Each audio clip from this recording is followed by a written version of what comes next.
Hello everybody, welcome back to another episode of the Investor Motivation Podcast. Today you are with Amy Lehman and Rob Gaddy. Sir Robert himself. That's cheeky. What are we talking about today, Rob? Well, we thought we'd keep this one really broad and talk to the masses. This is how to be great with money. Just, what do you need to do? What's the outcome of being good with money? How does it make you feel? Does it reduce stress? Does it mean relationships are easier with your spouse and things like that? Yeah. It's a pretty important discussion. So we're just going to focus on some of the key things that I think are really important.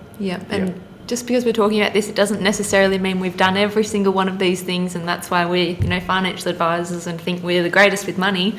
But these are probably lessons that we wish we did as well at times. And there's lots to learn, and that's the beauty of our industry. Yes. That it's always changing. No one ever knows how to invest perfectly all the time. It's a constant learning curve, and that's why it's fun. That's why it's not boring, for us at least. So, before we kick off, acknowledgement of land, please. No worries. On behalf of the Investor Motivation podcast, we would like to acknowledge the traditional owners of the land on which we record this podcast and pay our respects to the elders past, present and emerging. Good. Thank you, Amy. Now, we've obviously done ourselves a bit of a list, and I think number one, it's sort of in order of priority. And for me, number one is key to everything. Yeah. Everything that we can do. Yeah. That allows us to then invest. And what's that one? Spend less than you earn. Yay! Very exciting. If you don't get that part right, you don't get to chat about any of the rest. No. Do you think personally, what age was it when you actually thought, okay, I need to start thinking about how to spend my money and do it wisely? Or how to save, or just how to be good with money? Yeah, I think given my family background, and I was lucky enough to get a job locally. This is early 90s, and I was exceedingly lucky that I got a job that I could stay at home, and I was probably still at home till I was 24. So I had that 6 years where I was sort of home, and as soon as I started work, Dad said, and Mum, you need to save. Yeah. And you have this really short window of opportunity to save while you're at home. Yeah. Again, fortunate. One, was given guidance, and two, we didn't have to pay any rent. Yeah. So that was very kind of Mum and Dad to do that. Yeah, thank you, Ron and Sue. Absolutely. And I think there was do I ever feel as though I missed out? That was peak, playing local footy with local antics. Footy clubs, and it comes with all the antics, and probably some binge drinking addicts, which I regret, but that's behind me now. And as booze is now not cheap, it was not cheap back then. Yeah. The boozy nights were as expensive, but I don't feel as though that I ever missed out.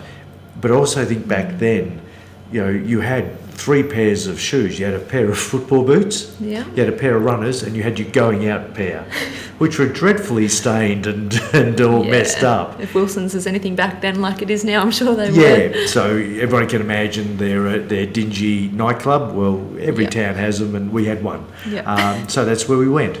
But I know now that most people don't have just 3, a pair of going out shoes. There might be a number of those, which I'm now guilty of. Yeah. But I'm not 18, and I've obviously built up and saved over the time. Yeah. So for me, I never felt as though I missed out. Yeah. There was probably less pressure than there is now around social media and what you wear. And when you had no dress sense to start with, it didn't really matter. I think for me, guidance from parents, the ability to stay home, and one of the things we did then as a forced savings plan, and this was, my brother Richie and Mum and Dad, we bought a rental property. And for those that have listened to us in the past, we're not big on rental properties, but geez, it was a good savings plan. Yeah, well, I think that's the number one reason and the biggest defence I hear from clients when we do say, rental versus investment in the markets, they don't, add up. But people just love the fact that it is a forced saving. You have to pay that mortgage. It's the debt is a motivator, and we did that, and eventually, I brought Mum and Dad out, and that's where where the young family started to grow. But then we went on to the next property, and to be honest, by the time both of those properties were loss making. The second one wasn't smart. Very small town, very old, dilapidated units. It wasn't the best. It was a shocking investment, and took effort. We had to mow lawns. We had to do this and do that, and it wasn't local to us. But again, we saved. Yeah. We spent less than we earned, which is rule number one. Yeah. So same question back to you, which I've nearly forgotten what the question was. When did I start thinking about being great with money? I think, I don't know, I went through all of school and I got a job as soon as I could at Macca's and worked there flat out, but I was always, trying to keep up with the cool kids and spending money on clothes, and I probably wasn't smart with money then. But I think going into uni, first year of uni, it just forces you to be frugal. I was there on a scholarship. Right. I had Centrelink, I was receiving Centrelink to kind of fund my life and savings that I had from the work. But I didn't want to eat all of that away, so I just had to be frugal with saving. And then obviously studying financial planning and accounting, it just made me want to accumulate wealth and grow wealth. Yes.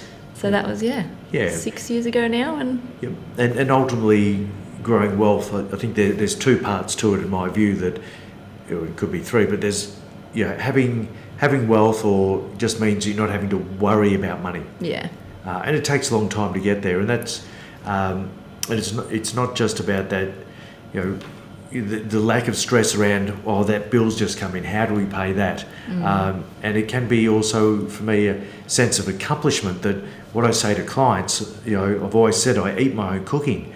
I've been doing it for 25 years, so what I tell my clients to do, I've done. Yeah. I've tried to mimic Warren Buffett, Charlie Munger, Peter Thornhill, people who invest into businesses. My parents, of course. Yeah. So there's reasons why that I see when you say you want to accumulate wealth. It's not just you want to be the richest person in the world. You want options. Yeah.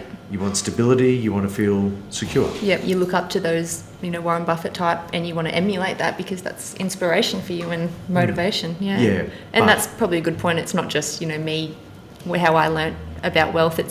I got a job straight away because Mum forced me to be independent, and if I wasn't working, I wasn't able to spend. So that was really great from her. Just fund yourself, fund your lifestyle, and figure out how. Okay, and so from a parental point of view, Mum wasn't saying, "Here, Amy, here's $20 a week for you to blow."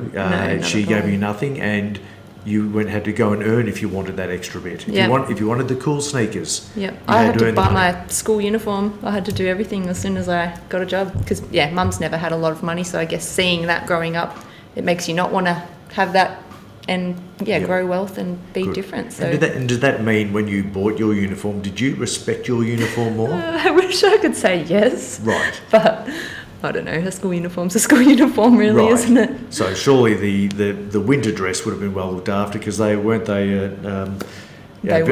expensive. I didn't have a winter dress, I went the pants. Right, you went the cheaper option. Yep. Well played. Had to be frugal. Yeah, so spend less than you earn. I think that's number one. Without that, you don't get to talk about any of the rest. Yeah. And you don't get to talk about number two, which is having an emergency fund. Yeah. Building up some money just for that bill shock, that unexpected car issue, anything that comes up. Yep. I think when you do spend less than you earn and you start to accumulate a little nest egg, you don't want anything to happen that gets rid of that safety net, really. Yep. So you want to have that so you can absorb anything that comes your way. And it, if we start talking about personal insurances and income protection, what if you can't work? Yep. You've just got that added layer of safety to wait out a waiting period you might have on an income protection policy. Yes. With that emergency fund. Fantastic. So how much, we've heard obviously Scott Pape's spoken about emergency fund for many years. We want our clients to know there's good money in the bank, that they're never worried when they hit the checkout. Is there enough there? Is there not? Yeah. How much does an individual need? How much does a family need? It's very, very circumstantial. I think the number one figure that we see out there is 3 months, because you've generally got, might have a 90-day waiting period on income protection. Yep. So it just gives you 3 months to be able to get yourself back on your feet, find a new job, and just, not feel stressed or pressured to do something that you, can't 2. Okay, so we're probably at 5 or 6 grand a month in living. So we're talking probably 15, 20 grand of just money that's set aside for whatever. And it's important to, if you want to just continue your lifestyle as is, it might be a bigger number because you might spend more. But if you just want to cover the basic, the bills, the things you have to pay for, then it can be smaller. So it's personal preference. Yeah, and would emergency fund, obviously you spoke about quite extreme scenarios where I'm out of action and it'll get me through the waiting period. What about that bill shock, that thing that wasn't expected or was more than expected? Yeah. An emergency fund is there for that as well? Yeah, it really is just for anything unexpected that you have to pay for straight away. If you need your car for your job and you crash but you've only got third-party insurance, you need to buy yourself another car, you would take the money from there, but you wouldn't take it for a holiday to Europe. Right. That's not what the emergency fund is for. Yep. Very good. Next one, we can probably combine 3 and 4, which is invest wisely and think about your retirement. Now, this is a difficult one. If anyone here is between age 18 and 40, your interest in superannuation is going to be pretty minimal. Yes. But those that do take an interest early get the benefit of compounding interest. Just put everyone to sleep because everyone's... Oh, true. I went, because I'm like, amazing, but nobody else cares. No. So no one else is nerdy like us. Well, quick one on compound interest. Obviously, the earlier you start, it's the more magic it is. Yeah, it's interest. You're earning interest on interest that you've earned in the previous years, and that just compounds and happens over a long period of time. Yeah. And that in itself can make people really wealthy. That sounded scripted, didn't it? Said that a few times. Yeah, it just flows. The ball flows. Yeah. But I've seen people that did start in their 20s, and I've met them when they're 40 and they're 50. There was never, ever any regret for those people that put in, and it might have been $100 per week, which back then meant they were missing out on a little bit extra. Yeah. No regret. And they have got great numbers in their super fund at a young age. Yeah. And it's huge. I think I'm kind of taking that stance now where I know I don't need every single dollar of my wage. I don't have a family. I don't have, extra people to feed or anything. So I am salary sacrificing into super now, probably at a larger amount that I might be in the future when I do have larger expenses and need the cash flow. So I want it to go into super where I know I can't touch it. I know it will compound, and that compounding interest will compound on the compounding interest. Yep. So that's almost a bit more of a motivator to me to get it in early, to let it do its thing now, rather than down the track and playing catch up on that. Absolutely. So I think that's just a really smart one. It's superannuation orientated. We'll get into debt management and then people can wake up. But investing wisely, and that is, in addition to getting money in early, making sure you invest in the right area. Yeah. And if you are conservatively invested, we're talking about cash and fixed interest, particularly on an asset like superannuation, which at 25, sorry Amy, you can't touch your money for 35 years as a bare minimum. Yeah. That's it. It is locked in for that time. 60 and retired under the current rules. Yep. No doubt they'll probably change between now and when you're 60. 70 and retired. So you can afford to take, to put up with volatility. Yeah. People say risk, but it's not risk over a long period of time. Mm-hmm. The terminology in our industry is nothing short of fear-mongering. Well, fear-mongering, and it's not the right wording. It's like if people have a high risk tolerance, they say, or that means they're an aggressive investor. I look across the table at my clients that come back as an aggressive investor. I say, well, you're not aggressive, are you? And they say, no, I'm not, Rob. And I say, well, but you are knowledgeable and you've invested into the markets in the past. Yeah. You understand that you put up with volatility, and it takes years for businesses to grow and implement strategies. Yeah. So being too conservative too early over a long period of time is a big risk. Yeah, 100%. As opposed to going back to number one, your emergency fund should not be invested into the share market. No, I think the only risk of being invested into the share market is if you need to access that money in the short term. You don't get to pick if you're selling that asset down for cash, if it's at the top or at the bottom. Yep. And we definitely want to avoid that bottom point. Cool. So emergency fund, that is potentially short-term money you might need at some stage when next week, but that should be cash. You won't get a great return, but it's safe. It will never go down. Your longer-term assets, you can put up with volatility. You can invest into Google, Microsoft, all the best businesses in the world via your superannuation very easily. Excellent. Let's leap on into the next one. Amy, your turn. Debt management. So this is obviously a very important one if you are inundated with debt at the moment. Interest rates have gone up and you want to get this one sorted fast to be great with money in all the other ways that we will talk about. So definitely just focusing on doing number one as well, which is spending less than you earn, which means there's more money to be able to pay off any debt that you have got. And then once that's gone, you're laughing. So to be great at debt, be great at debt management. We're talking about being great at money, so you've got to be good at debt. You go to a bank and the bank says, well, Amy, and your income's this, your partner's income is this, you can have $700,000. And you say, great, and you go out and look for something worth $700,000. Now that's what people have been forced to do, because everyone's done that, and if you don't do that, you never get to buy the house.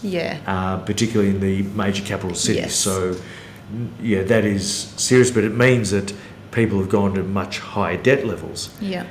Back when I was starting out, and this is absolute dinosaur city right here, that if the bank said 200, you'd say, thank you very much, we'll start at 80. Oh, you're good. But you can't do that now. So is it about just starting off lower and not taking on, not having quite as big a house at the starting point as a good way to be great with debt? I think it definitely goes a long way doing that. I think my partner and I have done that really well. We bought an affordable house and it hasn't negatively impacted us as interest rates have gone up, and those people that did borrow the maximum they could afford at the time, there's a lot of advertisings on Facebook at the moment for, I've got a room to rent, because people just need some help on that increase in interest rate. So it's very hard to, when you've got $700,000 in front of you, to say, oh, thanks, but no thanks. I might just take this little modest option instead. It is. And where even you go to the modest option and there's people there that have funding up to $700,000 and it just pushes the prices up. It's a real vicious cycle. So there's no particular answers here, but be as modest as you can. And I've learnt over my years, the house that we started off with and then the house that we built, in terms of happiness between, where we lived with my family, there was no difference. You're not happier in a bigger house with better views than you are in the small 3-bedroom weatherboard, which we're particularly happy in. That's nice. I think you'd be happy wherever you are. So tough one, debt management. And it was only last night, obviously, as the Christmas parties kick in and I'm out chatting to lots of people, having lots of fun. But one of the local dealers is saying people are coming in and selling back the cars that they bought 2 or 3 years ago to get rid of a debt. So people are doing their best to protect their homes. So they'll make sure that their home is not at risk. And they're having to make some sacrifices. And I think when we, that's talking about taking on new debt and how much you should, but if people do have a lot of debt now and lots of different, we've got all the buy now, pay laters available to us. You can have so many different accounts open at one time and credit cards with banks. There's, I think there's a financial side to paying those down as well as a mental side. Financially, as advisors, we think, you attack the highest interest rate debt first. Because that's just the financially smart thing to do. But I think the way humans work and the motivation that we actually get from achieving goals and seeing goals get ticked off our lists, it actually does go a long way to paying off the smallest debt first and then the next smallest debt, and just being able to tick off that and have that motivation behind you to get the debts gone. That's called, what strategy is that called? I do know it was not a loaded question, but snowball. Snowball. And there's, if you do a snowball debt reduction search on Google, and I think is it Vortex 45 or something, there is a Breed Excel calculator where you can choose, you put in the debts and you can choose. We'll find the link and we'll get it on in the description. particularly on YouTube and the other ones. But I'll find the link, and you can put in all your debts, the interest rates, and then elect to tackle the highest interest rate first, which makes sense, or switch it round because I want to get some gratification. Yep, instant gratification, please. As we tick things off, tackle the smallest debt. And the way it works, once you've got one debt ticked off, what you're putting into that then rolls into the next, and so on. So this Excel spreadsheet, which is a beautiful price of free, is very clever. I wonder, does it show you, the opportunity cost of doing the snowball method versus the high interest rate? I think it does. It gives you the interest paid and so on. So a really good one to do. Yeah. Next one, long-term goals. So really, I suppose, been encouraging of setting long-term goals, and for me, this can be, I suppose, one of three things, or probably all three things. So funding for children's education. Yep. When will I have my home loan paid off? Yep. How much will I have in retirement? Yeah. They're the longest, or I guess the retirement one is the longest term goal you can have. Yep. And knowing what that looks like and what you'll have. Yeah. And one thing that Amy and I, and this is probably Amy's work more than mine, the values-based advice, that if if you get to 50 and you've accumulated enough already for retirement, and you can be overfunded. Yeah. You have too much that meets your needs. Yeah. Does that mean you have more fun now? Definitely. Yes. Yeah. The answer is yes to that. That means you can perhaps relax a bit now, and if you don't relax now and you're forever feverishly stacking the money, will you then be able to sell it when you're 70 when you stop stacking? Yeah. And that's one thing that I find it's really hard to do. Yeah. So do projections on your home loan, do projections on how much you may need to fund the kids for their education. So knowing the home's paid off, knowing the kids have X amount of money, and how much you need to retire under your terms, independently, under your own steam. Once you've got those goals there, and it's also very motivating knowing that you're setting aside money to achieve that goal, and it'll be there for you in 10 years' time. The money will be there to fund your children's education the best way, or whatever the goal is. It's hugely motivating. Fantastic. Now, Amy, let's skip the last one, number 7. Let's just jump into what's the benefits. Why be great with money? Yeah, well, I think it's now the number one reason that couples separate is financial stress. So putting all these things in place reduces that financial stress hugely. Yep. And can save the most important relationship to you and your own mental health. Yep, fantastic. So overall well-being. Yeah.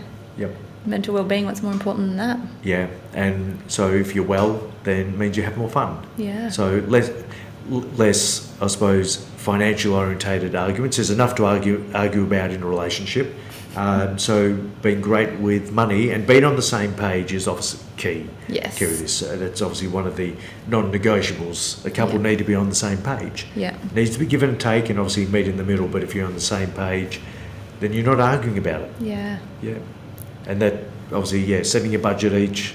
Yeah. Setting a budget together. Yep. Together, that there is together money that goes towards long-term goals. There is your own money where I can do what I want with that. Yep, I can have as many pairs of shoes as I want, thanks. Correct. Not just one pair of going out shoes. So I think it's really just about well-being, less stress, and knowing that you've planned to arrive at the destination, fully funded, and or that you can have more fun along the way. Yeah. If you are fully funded on the way to retirement. Now, most people are not doing these numbers. No, and it's very hard. I think there's not the in-depth calculators available to the large majority of people. Like we've got the economic data, there's multiple sheets on a spreadsheet that we can make it as in-depth as we like. Yes. But definitely go see a financial advisor and see if they've got that available to you to share. Now, we better just quickly touch on that one, Amy. Insurance and protection. Yeah, I think if you've got debt, you've got family, it's not the fun part. I'd prefer to talk about Google and Microsoft all day rather than life insurance, but it's a key component of what we do to make sure we're doing our job completely. Yeah, definitely. And that emergency fund, like I said, hopefully is enough money there to get you until, if the worst happened and you could never work again, your income protection is there to pick you up. Yep. And without that, the emergency fund is depleted, and then what? Yeah. you're left on a government pension maybe, but you want to be able to maintain your lifestyle and live the way that you live, keep your family going. Yes. Know that your kids have got money coming in, so All right. it's hugely important. Seek advice. There's plenty of calculators again online on needs analysis to work out what you may need, that takes into account what your debt is, how much your spouse might need if you're out of action, how much you might need if you're out of action, death, total and permanent disability, trauma cover if there's a critical illness, there's a lump sum to help with treatment and recovery. I would definitely recommend that people seek advice in that area to do it properly.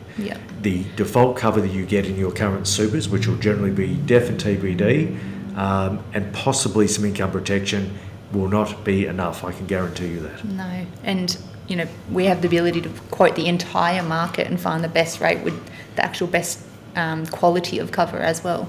So definitely worth seeing a licensed financial advisor. Fantastic. Amy, I reckon that's about enough. Cool. For those that are interested, they want to see more of what we've done, obviously on YouTube, go there. There is coming up to 600 separate videos there, and it is all education based. Our website, which has just been redone, it looks really sharp and neat. It's very shiny. Very shiny. There's lots of stuff to read. There is online courses. People that are struggling with mortgage stress, I did a series that could have been 35 different videos of things to cover there and to think about and to help. So it's all education based. Go and have a look. Provide us some feedback, please. We want to know other things that you're interested in that we can chat about. Please leave a comment and let us know. We'll definitely cover it for you. Fantastic. Thanks for listening. Thanks, everybody. Bye.